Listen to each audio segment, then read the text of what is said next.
Okay, in case you need it, this is how you sew on a button. I have my thread. I am going to thread my needle. And I told someone could they thread the needle one time, or asked them, and she didn't know what that meant. So threading the needle means to put thread in the needle, just in case. So I have my thread in here. And for the buttons, I am going to pull my thread so that it is doubled. So I am sewing with 2 pieces of thread. That's what I'm doing. So I'm going to pull it. And then cut off the end here so that they're even. Okay. And then with this end here, you need to tie a knot in it so that when you sew, it doesn't just come right out. And so the way I tie my knot, because I want it kind of sturdy, if you just do a single string, if you just tie this in one knot, it's going to slip straight through. So I fold it so that I actually have 4 pieces of thread, okay? And then I tie a knot with those 4 pieces. And then that makes it a thicker knot so that I don't have to worry about it coming through. Then I'll just pull this up here.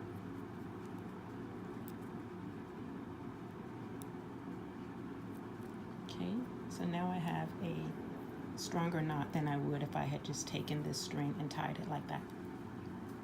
Okay, now the different types of buttons, I'm sure there are tons of other buttons I don't even know about. This one is called a 4-hole flat. This is a 2-hole flat. And these two are the same. It's called a half shank, basically, because it doesn't have the holes on the top. It has basically a loop at the bottom for you to sew it on. So it's called a half shank. And like this one, these are the same kind. So I'll just use this one for the sake of this video. Okay, let's remove this.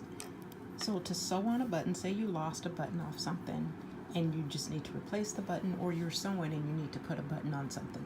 So you first, determine where you want to place it. And you always start underneath your garment or fabric or whatever you're working on. You start underneath so that your knot is on the wrong side. Okay. Figure out where you want to place it. And I just go through one hole of the button to get myself started. Hold it in place, and then just go across to the other one.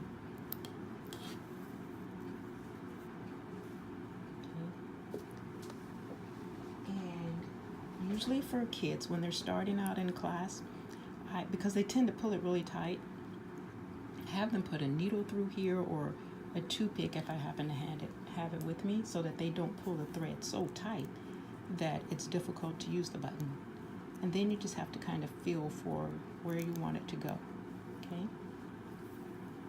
And get that in place. And I went across and across. You could do a diagonal if you wanted to. It's just up to you. Just go kind of across. Okay. Now I can go back here and feel for where I want it to be. So I'm in this hole to the right over here, so I'm just going to go to the hole above it. Okay, then just do the other one here and here. Okay, normally if I was doing this not for video in real life, I would probably go over this, maybe do like 4 stitches, do it 4 times. And then on the back of it, what I do, because you need to tie a knot on the back, just pull up some of the threads here. Then with this loop, you put your needle through it, and that makes a knot for you. So same thing, I do that about 3 times or so to make sure I have a good knot. And you can see I'm encompassing some of the threads that are here as well. So kind of put that through there. That's probably actually good right there, but I'm going to go one more time.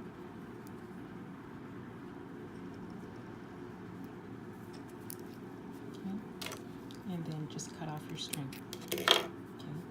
Then I would, remove your pin. Then that way it's secure, but it's not so tight that you can't actually button what you need to button. Okay, we're going to tie a knot again.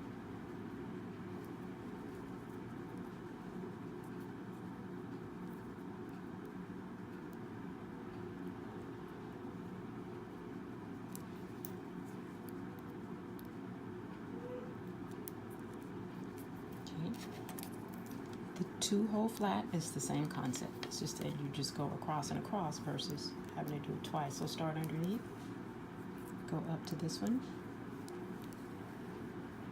under, just fill in for where the hole is. Okay, and like I said, in real life I would probably do this 4 times. And I made it loose enough, but for starting out, if you have a child who's working on it, maybe have them put a pin under here or a toothpick or something so that they don't pull it so tight. Okay, make your knot at the back.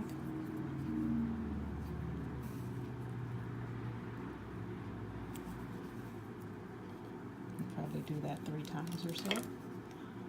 Cut it. Okay, now for the half shank. I'll put my knot in here again. Kind of running out of thread, but I'll make it work for the video.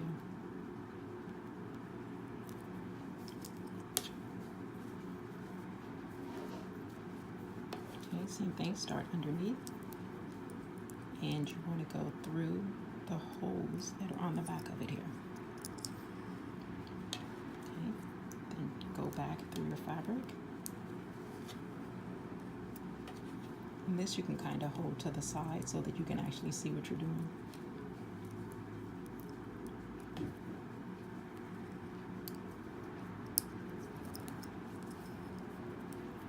And back down.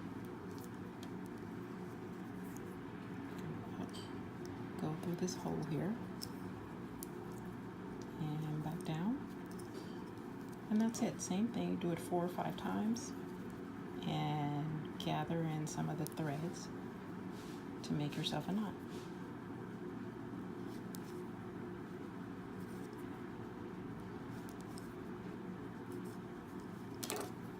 Just cut it, and it's that easy. So here you have a 4-hole flat, a 2-hole flat, and a half shank. Real easy.